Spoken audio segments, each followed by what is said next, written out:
E aí, gente, tudo bem? Voltamos com aquela história de modelo econômico brasileiro, só que agora é aula o quê? Aula 2, né? A gente fez a aula 1, agora estamos fazendo a aula 2. Tem uma coisa boa hoje, uma novidade para vocês. O Selmo não está aqui para me atrapalhar, logo a gente vai poder ter a aula normal, na boa, que... Alô, galera! Vim ajudar o Marcelo aqui. Só um minutinho, tá? Não tem jeito, gente. Todas as minhas aulas tem que entrar alguém para atrapalhar a aula, mas vamos continuar. Repare, na aula 2, lembra que a gente estava fazendo essa aula pensando em relação 1500 a 1808, a proibição, 1808 a 1930, a implantação. Para quem estava de corpo e alma semana passada, foi isso que nós fizemos até aqui, até a Revolução Industrial Brasileira, né? Vamos começar um período pós-56, bote aí, número 4, pós-56, a internacionalização. Por quê? Vê se nós fizemos isso. Fizemos assim, Vargas, depois Dutra, quem foi aqui? Vargas, ouvi vocês falarem. E aqui, repare, 56 a 60, Juscelino Kubitschek. Aqui tem um problema sério do suicídio de Vargas, tem uma indecisão política, tem uma discussão, crise política.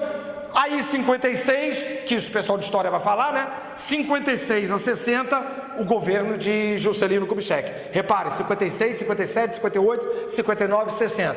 5 anos de governo de Juscelino Kubitschek. Ele é exatamente a ideia que a gente vai fazer, a internacionalização do Brasil, aqui, com Juscelino. Aqui na letra A gente pode botar até o quê? O primeiro momento é JK, o período JK, pense nisso. O primeiro momento aqui é o período JK.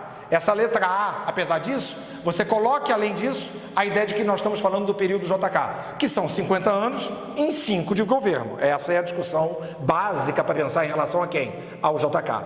Repare, uma coisa que eu acho que é importantíssima você guardar aí nas suas anotações. JK vai fazer um processo de industrialização muito intenso. Primeira expressão, industrialização acelerada. Um processo de industrialização muito forte do Brasil a partir de Juscelino. Repare que isso aqui é a questão do crescimento do PIB. Então, em média, o PIB brasileiro, no período de Juscelino Kubitschek, cresceu 8% ao ano. De novo, 8% ao ano a economia cresceu, em média, por ano, no governo de Juscelino Kubitschek. Então, fique de olho nessa questão, a industrialização acelerada. Marcelo, mas como? Como é que ele fez isso? Como é que Juscelino conseguiu industrializar o Brasil de maneira tão intensa? Acho que tem uma coisa que ele copia, aspas, copia Vargas. Mantém-se a lógica do intervencionismo estatal, mantém-se a lógica do Estado empresário, mantém-se a lógica de um Estado participante da economia. E uma síntese desse modelo é exatamente a questão do plano de quê? De metas. Se não está vendo legal aqui, olha no drive que tem lá essa aula. O plano de metas, tem alguns alunos que às vezes devem estar pensando assim, mas o plano de metas foi o quê, Marcelo? Gente, olha só, plano de metas, ele vai estipular metas do desenvolvimento econômico. Tipo, por exemplo, ele vai estipular, aqui rodovias, ele vai estipular construir 13 mil rodovias, vai conseguir construir, desculpa, só uma coisa que eu falei errado, 13 mil quilômetros de rodovias, vai construir 17 mil, ele vai inclusive passar da meta, no que se refere a rodovias, que aliás era uma coisa que Juscelino tinha um verdadeiro tesão por rodovias, né? Porque a questão do rodoviarismo vai ser impulsionado por ele de maneira muito forte. É uma foto marcante de JK, olha lá, transporte é riqueza, olha lá, transporte, isso é uma propaganda de 1959. Então o rodoviarismo é uma marca, né? E Marcelo, você falou que, vamos falar de Brasília, você falou que uma das coisas é a manutenção da ideia do Estado empresário. Sim, a outra coisa é a atração do capital o quê? Externo. Então são duas coisas muito importantes, Juscelino. A primeira questão é o fato de você manter a lógica do Estado empresário, do Estado participativo na economia, a indústrias estatais, infraestrutura, e a segunda, atrair capital e empresas do exterior. Juscelino, de certa maneira, rompe um pouco com aquela ideia do nacionalismo econômico de Vargas. Nesse quesito ele rompe essa discussão aí. E me parece interessante para nós da geografia discutir Brasília quando você fala em relação ao Juscelino. Sim, porque ele saiu do governo inaugurando Brasília. Aliás, não era para inaugurar em 1960, mas ele não ia deixar para o sucessor. Então ele inaugurou a toque de caixa Brasília. E acho que Brasília vale a pena pensar em 3 coisas. Primeiro, antes de pensar, repare como essa imagem mostra muito de Brasília. Gente, uma cidade feita no nada. Olha para lá, não tem absolutamente nada. Então é uma cidade feita no nada. Imagine, por exemplo, o custo econômico, que nós vamos falar dele. Mas lembre-se de Brasília em relação a algumas questões. Primeiro, a questão da interiorização. Ou seja, Juscelino argumentava que o Brasil deveria ter uma nova capital onde foi colocada para interiorizar o desenvolvimento do país. Outra coisa que ele gostava muito de dizer e de representar é de que país em modernização. Como assim? Brasília era a demonstração que o país estava se modernizando por uma capital o quê? Moderna. Brasília hoje é patrimônio arquitetônico da humanidade. Então representa essa ideia de modernização. E alguns criticam Juscelino, dizendo que colocar a capital no interior significaria afastar o povo do poder, afastar a pressão popular do poder político, exatamente porque a capital ficaria fora da concentração populacional brasileira. Esse é um dado que eu acho que é bastante importante, né?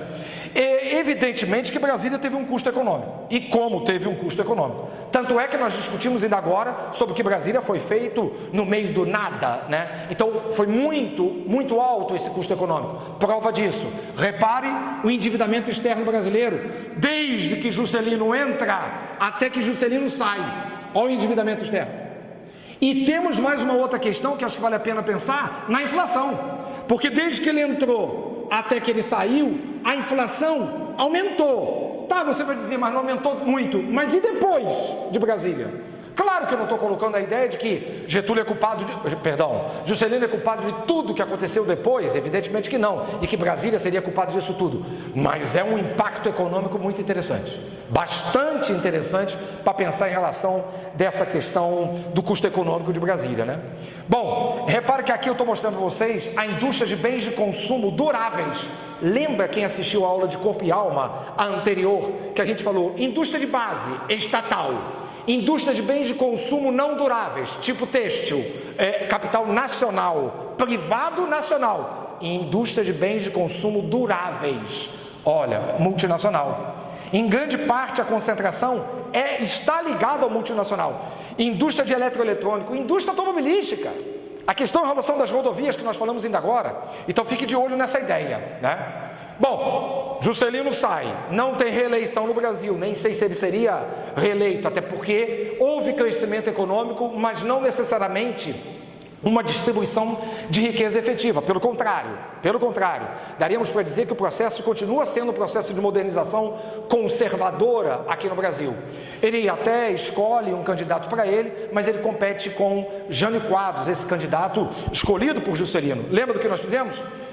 Getúlio, Dutra, Juscelino, Jânio Quadros ganha as eleições e depois dele é João Goulart. Claro que esse não é meu assunto, discutir Jânio Quadros, que repare o período que ele ficou, e João Goulart, não é o meu assunto aqui discutir essa crise política no Brasil. Mas se a gente pulasse e fosse para 64, a gente entra na letra B, porque a letra A foi o período JK, a letra B seria o quê? O período do regime militar entre 64 a 85. Esse período nós tivemos 5 presidentes generais, nenhum eleito diretamente pelo povo, mas 5 presidentes do Brasil durante esse período de 64 a 85. Economicamente, para mim o que interessa para a geografia é principalmente o governo Médici. Porque o governo Médici vai passar principalmente pelo período do chamado milagre econômico brasileiro. Um aluno já me perguntou isso. Por que tem esse nome milagre econômico brasileiro? Minha gente, olha só, para esse gráfico aqui, se não está conseguindo ver por aí, veja no material que vocês receberam. Aqui é a taxa de crescimento da economia por ano. Meu Deus, olhem para isso. Olha que é fácil entender porque aqui é o período do milagre econômico brasileiro. A economia brasileira chegou a crescer em média cerca de 11,5%, 12% ao ano. Em média, lembra que eu falei que Juscelino teve um crescimento forte de 8%? A economia brasileira em 2019 cresceu 1,1%. Não gosto de comparar o presente com o passado, porque é mais fácil você crescer quando você está mais lá embaixo do que quando você já está mais em cima. Mas de qualquer maneira, para você ter uma ideia, a China vinha crescendo a taxas de 6, 7% ao ano. Isso é uma taxa média de 12% ao ano. Aí o cara me pergunta, por quê? Por que isso aconteceu? Porque eu entendo você perguntar, mas o que foi? É óbvio. Aqui, ó. Um intenso processo de crescimento da economia no Brasil, nesse período, mais ou menos 68, 69, até mais ou menos 73, 74. Isso aí depende dos livros para usar essa parada. Marcelo, mas o que aconteceu, né? Como isso aconteceu? Acho que tem duas questões que são muito importantes, né? Primeira, a situação externa. O mundo estava muito bem e o regime militar conectou o Brasil ao mundo e esse capital veio para cá. Então, por isso que eu lembro a você que é a atração de capitais e empresas do exterior. Isso é muito importante pensar. E a situação externa era absolutamente favorável. Aqui, repare, grandes investimentos em infraestrutura, obras. Aí, de novo, o Estado, ó. Continua a questão do intervencionismo estatal. E, aliás, faço para vocês uma geofofoca. A era Vargas, que começou em 1930, só vai terminar com o Collor, em termos de política econômica. Mas o Vargas não morreu em 54, Marcelo? Sim, mas a ideia de intervencionismo estatal continua depois de Vargas. Então, a ideia de Estado empresário, Estado forte, continua aqui. Marcelo, mas aqui é investimento em infraestrutura. O que é esse investimento em infraestrutura? Pontes, como a Ponte Rio-Niterói, hidrelétricas, né? Essa ideia em relação das aeroportos, essa questão em relação da infraestrutura que foi construída, que foi colocada, portos, aqui ó, isso tudo foi toda uma infraestrutura utilizada para modernizar o aspecto da circulação no Brasil. Importantíssimo, evidentemente, mas foi o Estado. E aqui ó, empresas estatais no Brasil de 64 a 85. Repara como cresceram. Olha o Estado participando em relação às atividades econômicas e na economia em si, mesmo ainda durante o regime militar. Marcelo, então, um crescimento gigantesco, sim. Agora, é importante lembrar que nessa parte a gente tem um outro lado da discussão. Que outro lado? O outro lado seria a internacionalização da economia. Mas isso é negativo, isso é positivo? Não, repare que o outro lado eu não estou dizendo que necessariamente é positivo ou negativo, porque há polêmicas sobre isso, porque tem gente que acha que o Brasil foi, a ideia em relação, se alguns criticam que Juscelino entregou o país ao capital externo, para muitos os militares fizeram mais do que isso, em termos de entregar o país ao capital externo, no que se refere à influência do capital externo aqui no Brasil. Mas outros acham que isso foi importante para a modernização da economia, né? Outra questão que eu acho que é importante, o arrocho salarial, a concentração de renda. Tenho até aqui para vocês, ó, um recorte de jornal da Folha de São Paulo, da época em que Costa e Silva dizia, arrocho hoje, alívio amanhã. Ou seja, o que é esse arrocho? Arrocho salarial. O que é concentração de renda? É isso, ó. Tipo, por exemplo, isso aqui, ó, 1989. 1989, nós estamos 4 anos depois do fim da ditadura militar. Repare que os 20% mais pobres, o quanto que eles tinham da economia brasileira, e os 20% mais ricos, o quanto tinha da economia brasileira. Então foi um processo concentrador de renda e um processo ligado ao problema do endividamento externo. É outra questão importante. Quer dizer, quando a gente estava somando essa discussão sobre essa parada aqui, que eu lhe falei para vocês, ó, o arrocho salarial, a concentração de renda, um outro lado é essa questão que a gente está comentando sobre o endividamento externo. Repare, os militares começaram com esse endividamento e foram até aqui, ó, em termos de endividamento.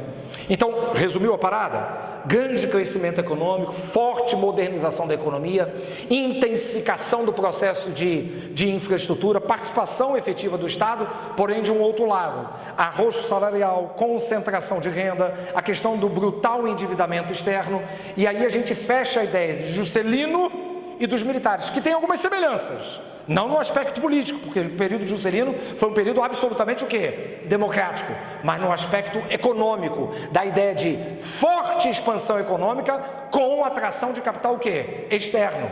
Juscelino e os militares, nesse caso, se assemelham nessa discussão.